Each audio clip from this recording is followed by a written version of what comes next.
Power Breakfast. Top talk of the morning. So in our top talk this morning, as I said, we return to the question about whether we value care and whether we are willing to invest into the sectors that are meant to provide care. And also, what is the state of those sectors, the NPO sector and the NGO sector, especially at community level. We do also need to understand what is the state of those community-based organizations and those spaces, besides the fact that there is a funding crisis that we are trying to unravel and understand as well. Here, the Department of Social Development in Gauteng has said that they will be returning 102 million budgeted for vulnerable groups to the fiscus after they'd failed to spend it in 2024-2025.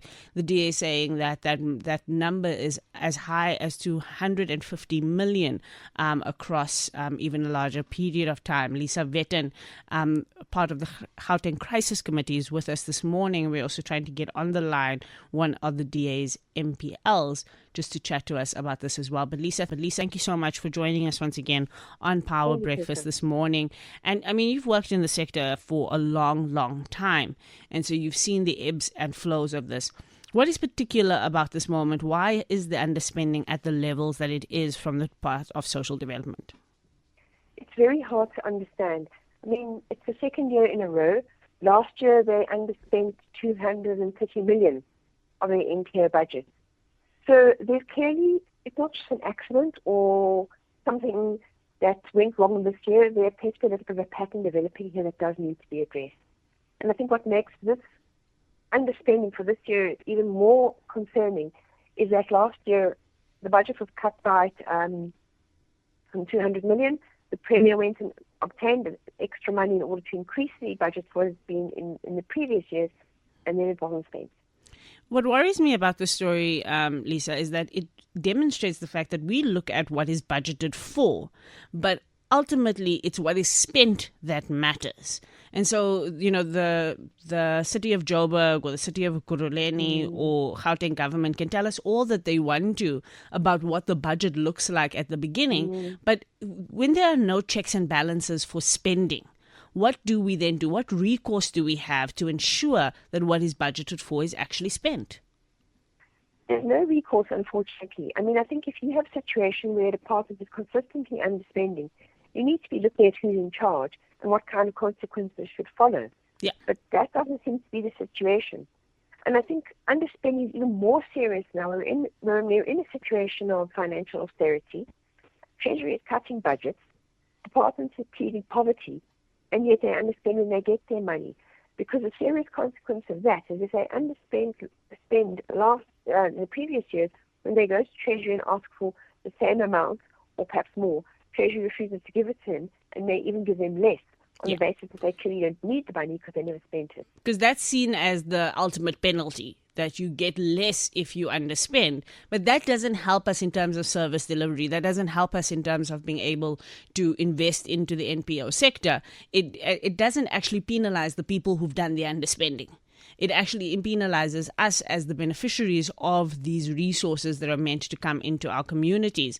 And Lisa, just to get a full perspective on the difficulties that this causes, the DA in Gauteng have said to us that about 171 NPOs have been denied that funding. And that's part of the argument that Social Development Gauteng is making based on non-compliance.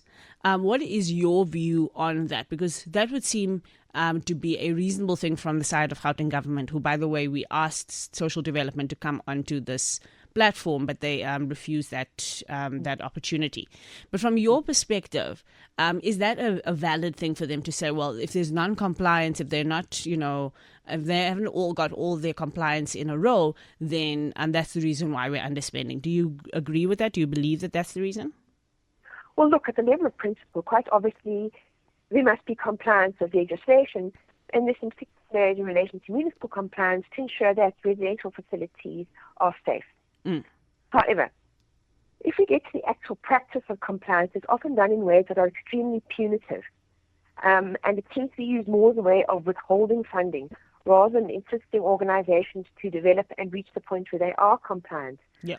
Much of this compliance these are problems you could address by giving organizational conditional registration while they get the opportunity in order to bring their facilities up to compliance. And I think just give people a sense of what we're talking about here. This is things like not having building plans, not having double glazing on your windows, not having a fire evacuation plan. Gotcha. None of this is life-threatening stuff. It's stuff that can be addressed. It doesn't get addressed because it costs a great deal of money. And we must also take into account South Africa's history. Organizations, prior to 1992, you weren't required to have building plans for your premises. And it's even more so if you're in a township. So now when the department suddenly in 2020 starts demanding building plans, organizations don't have them. Don't have them, yeah. They're going to have somebody draw them up, and that costs tens of thousands of rand, which they don't have, and the department doesn't give them. And this is these are NPOs that are based in communities for the most part, and either are the product of community organizing or are a legacy of apartheid in that community. So those community-based organizations aren't flush with cash. They're not running as for-profit entities might and being able to generate any kind of money on their own. So when the compliance and the regulations come out and it asks for things that require you to have money. I mean, I made the example yesterday about requiring things that require an accountant, for example, as part of getting funding.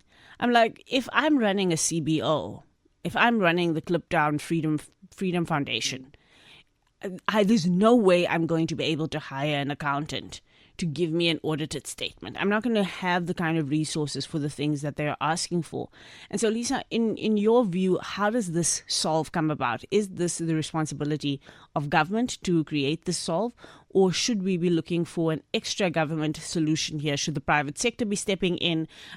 Should we be looking for a solution that doesn't depend on government funding the development and nurturing of these NGOs? Yes, I do think we need to have some private sector assistance here. You see situations where you'll have an architecture firm, for example, donating some time in order to do that kind of drawing up of plans, which is incredibly helpful to organizations. I think we also need, this problem is also the outcome of multiple, of different departments having different regulations, and then organizations get caught between them. Yeah. For example, culture has legislation that applies to municipal bylaws, and so does the Department of Health, and they differ. And then municipalities have their own different legislation at local level, and the Department of Social Development will have its own different standards as well. So you need to sort things out between governments, and then I think look at private sector and what can be and how they can assist. Yeah, It's a funding model that's working. And I do think that the question about what is the minimum standard needs to be understood and looked at, rather than what are the most regulations we can put in people's way in order to get that funding. But I love the idea of giving people conditional funding while then nurturing them and helping them get up to standard. I do think there is merit in that one. Lisa, I want to ask you just a slightly different question as we round off today. I've made a case this morning for us investing more in care and the care economy. And I know that I'm putting you on the spot here a little bit, but I know you've done some research in this area. How many jobs are we losing by not investing in this area? Because I know that, I've been in the NGO sector for a long time, and one of the bees in my bonnet was how many, even international donors or people investing into the sector will say, we'll pay for programs, but not for people. We'll pay for your program, but we're not willing to pay for your overhead. We're not willing to pay for your salaries because we don't trust that you're going to use it correctly. How much is that costing us as a country in terms of employment and getting this sector up as professionalized as possible? It's very significant. The community and social care sector, which is how it's classified as by Stats SA, employs probably a quarter of all women's employment in South Africa comes from this sector. It's a very, very big employer. And in the first quarter of this year, Stats SA's quarterly labour force survey showed that this sector lost 98,000 jobs behind the transport sector. Over the last 5 quarters, it has either lost work at levels of like 100,000 jobs at a time, but it's also sometimes gained work. But the net effect over the last year has been that 30,000 jobs have been lost in this sector. So it's a big employer.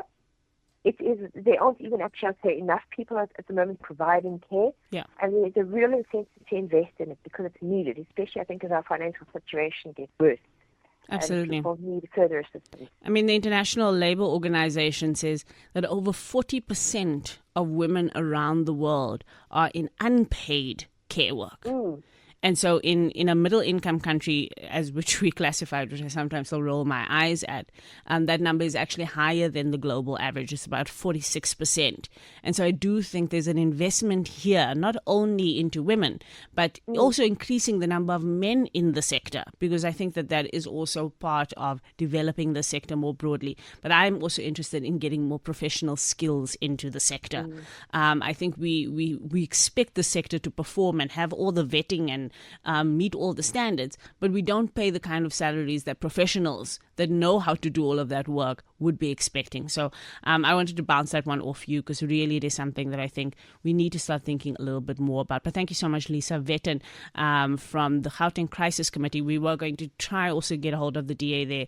The DA's Refilwe Nteke, but she could not join us. We couldn't get a hold of her. But I think that this is a conversation worth continuing.